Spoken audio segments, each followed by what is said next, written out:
We're headed now to talk to the governor of Georgia, Brian Kemp, because I think this is one of the great untold stories that lots of people are going to pretend just never happened. But I know a lot of you who are baseball fans, certainly, and definitely if you are Atlanta Braves fans, we're very, very excited. The All-Star game was set to be played in Atlanta several years ago, back in 2021. After the 2020 election and the difficulty of counting votes and all of the difficulty surrounding the voting process in general in the state of Georgia, Brian Kemp, governor of Georgia, along with the legislature in the state of Georgia, said, let's clean up, let's provide more security, let's provide more reliability, transparency, all of those things for our elections going forward. And the president at the time, Joe Biden, said that this was the equivalent of Jim Crow. He actually said it was even worse than Jim Crow. He said it was Jim Eagle. He said it was racist. He said it was awful. And a lot of people, again, have forgotten about this. They have memory hold it. I know the governor of Georgia has not. He is with us now, Brian Kemp. The All-Star game is in Atlanta tomorrow. The Home Run Derby is tonight. But I want to give you an opportunity to tee off on Joe Biden and all the Democrats who said that what you guys were doing was a direct attack on democracy. Thank you for joining us. The floor is yours, Governor. Well, thanks for having me on, guys. Good to be with you. I'm still trying to figure out what the whole Jim Eagle thing meant anyway. You know, all these years later, but you know, it's really outrageous how really overstated President Biden, Stacey Abrams, the rest of the left, a lot of the national media, really most of the national media were over the Elections Integrity Act that made it easy to vote and hard to cheat in Georgia. And I know you went through, Buck, a lot of the things that we did to secure the vote, but we also gave more opportunity for people to vote in that bill. And even though we did that, the Democrats said it was, you know, suppressive and racist and Jim Crow, and it wasn't the case. You know, we got sued. We won every single lawsuit that Stacey Abrams and her cronies filed against us. We've also had a bunch of elections since then where we've had, you know, secure, accessible, fair elections in Georgia. We've seen minority participation increase in those elections. So, like, all the things that they said never happened. And we knew they weren't going to happen because we knew what was in the bill. They overplayed their hand and really made a bad political mistake. And, you know, the commissioner of Major League Baseball and some corporations did the same thing. And now they know that they were wrong in that regard. But we're certainly glad to have the All-Star game being in Atlanta this year. It's going to be great. It's a great ballpark. It's a great area up there. And it's great for the small business people that got screwed last time when they moved the game. Actually, the voting, and I think this is important, voting numbers actually went up after the security bill that you guys put in place in 2022 compared to prior midterms, and up again in 2024.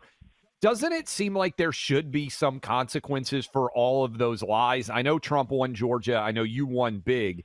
But the fact that they all said this, they pulled the All-Star game, now they're coming back. It's like everybody just wants to pretend none of this ever happened. Well, we got to make sure we never forget. And you know, and first of all, there's a couple of things.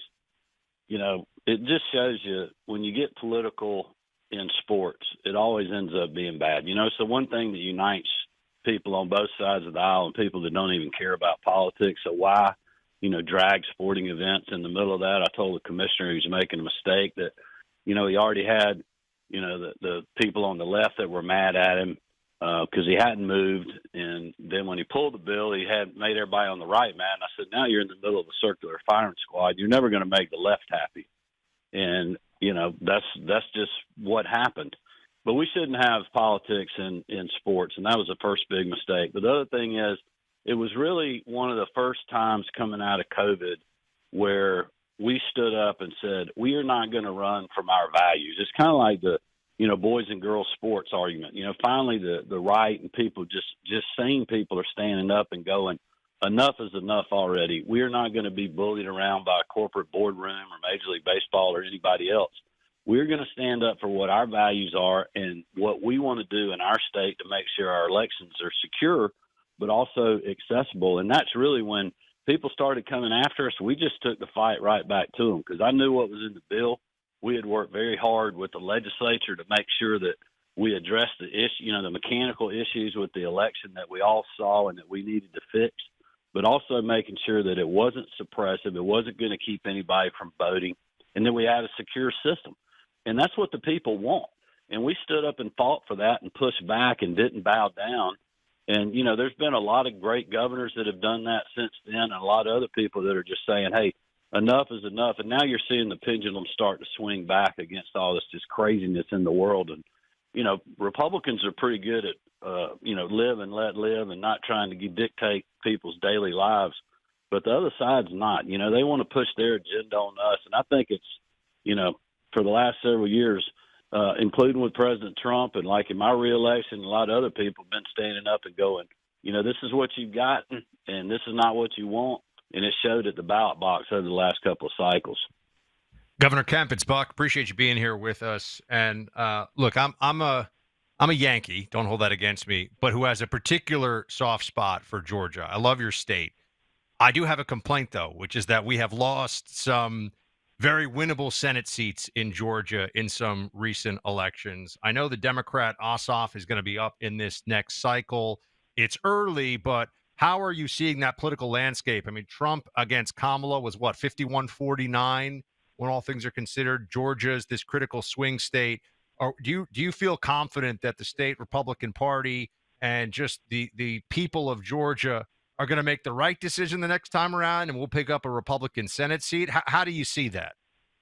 Well, it's going to be a tough race. I mean, anytime you're trying to beat an incumbent, it's going to be very tough, especially in a state like Georgia. I mean, I personally think the generic ballot in Georgia is a 52-48 kind of state. We saw much of that with President Trump's reelection. We had a lot better get out the vote effort, a lot better targeting effort, a lot better daily tracking, polling, going after low propensity voters in the 24 cycle. We were a big part of helping that with not only our legislative candidates, but also winning at the top of the ticket with the president. But we also did the same thing in 2022 in my reelection campaign. We built our own ground game. We did all this work, phone call and everything. We raised the money for it. And we've done that 2 cycles in a row now, and it's worked in our state. And I believe it'll work again in 2026 if we have really good candidate, we raise a lot of money, and then we do the fundamental things that we need to do. And I am going to be 100% engaged in making sure that we're raising that money and doing those fundamentals. And I've been, talking to the White House and to the president about us uniting behind a candidate that we can all get behind, because that's really, in my eyes, the only way that you're going to beat a tough incumbent. He has a very vulnerable record, but make no mistake, he'll have unlimited money from the billionaires on their side, and he's a shameless politician, and he'll be tough to beat. But that said, he's got a record where we can beat him. If you think about the Democrats being in control of the Congress and the White House from 2020 to 2022, the millions of people that they just let come unabated across the border, creating 40-year high inflation and high costs that we're dealing with today, high mortgage rates, high rents, high housing prices. I mean, it's affected everybody out there from the bottom up. Supporting boys playing in girls sports and then voting against arming Israel. I mean, those are things that are his record. He is going to have to defend that, and that is not going to be an easy thing to do in the state of Georgia. Well, Governor, I wanted you to run, so you're not going to run now in the Senate. I think you've said that. Is that still you're not running, right? Is that fair? Yeah, that's correct. I mean, it's just not a good time for me and the family.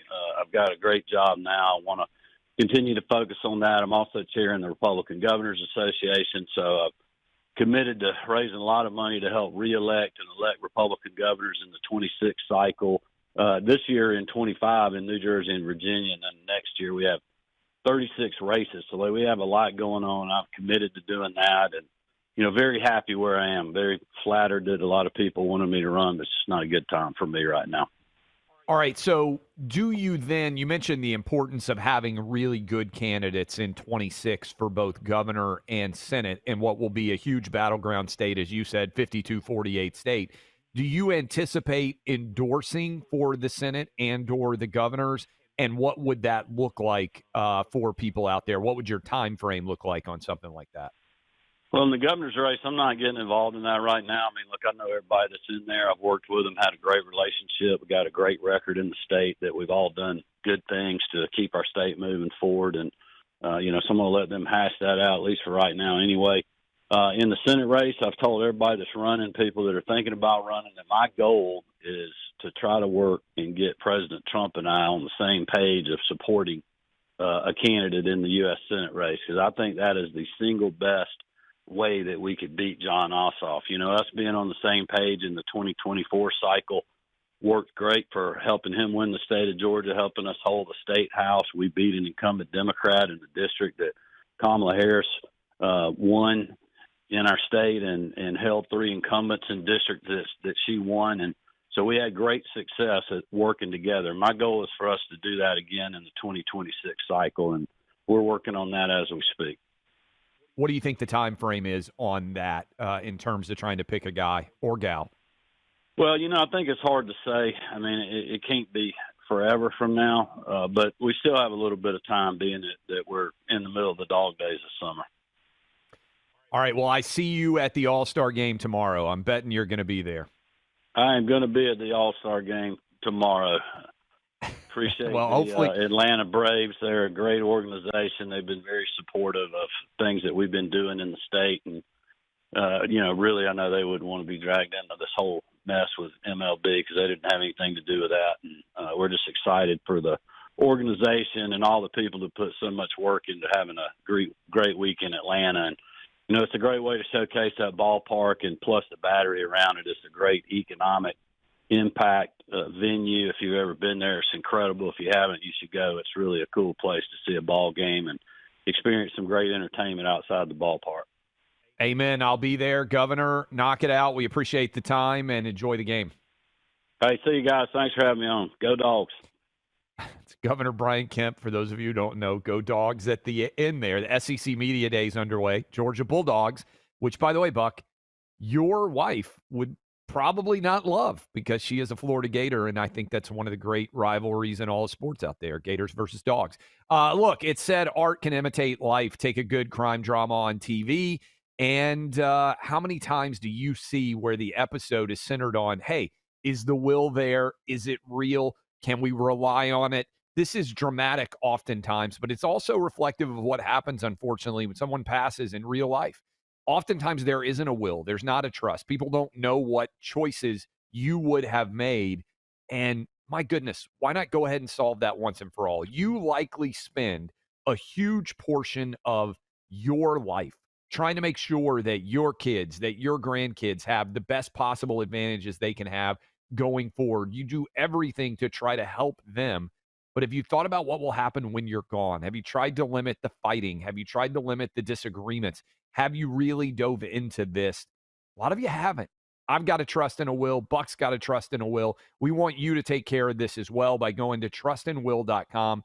They make it simple, affordable, and the result will give you peace of mind so that your surviving family members have clarity and you're trying to limit what they might be fighting about after you're gone. You spend your whole life trying to take care of your family. Why not limit all of the uncertainty when you're gone? Take control of this yourself at trustinwill.com. They're experts creating personalized trust and wills that will protect your legacy. That's trustinwill.com.